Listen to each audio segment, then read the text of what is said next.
Hi everyone, welcome to my engaging 3 to 4 minute presentation for MALET. Question: how much does a polar bear weigh? Answer: enough to break the ice. Hi, I am Edward Peck and welcome to my week 3 MALET presentation.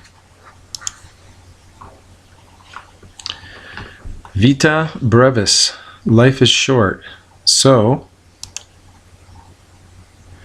when you are learning something new, remember 2 things: to smile and to laugh. The closest distance between 2 people is laughter. If people are not laughing at your goals are too small.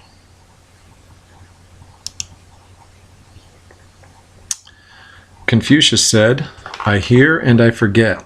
I see and I remember. I do and I understand." We learn best by doing.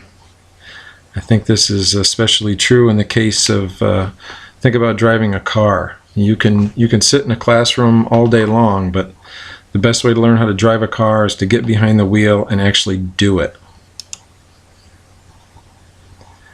The cognitive limit exercise shows us that the same letters, just arranged differently, mean different things and interpreted differently in the brain. Pop quiz. Your dog wants to play while you are working on your MALET presentation. This is an example of. The answer is not A and it's not C.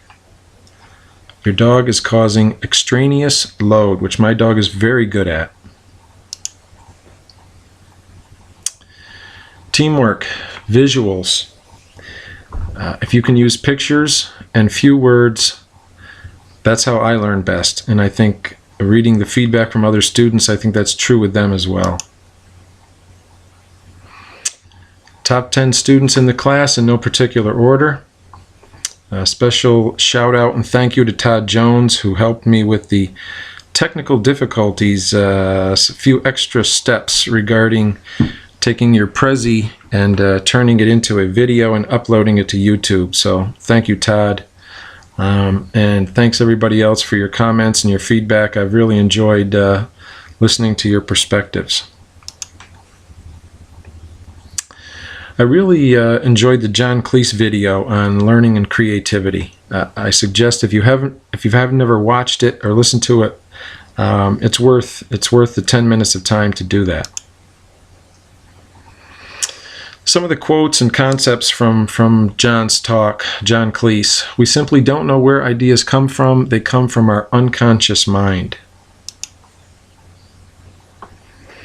And one thing that works for me as well, something that really hit home when he said this, if you're working on a problem, especially into the night, you've had a long day, a lot of distractions during the day, a busy day, sleep on the problem and come back at it in the morning with a fresh cup of coffee, and just letting it percolate in your unconscious overnight sometimes really helps. You have a fresh perspective the next day.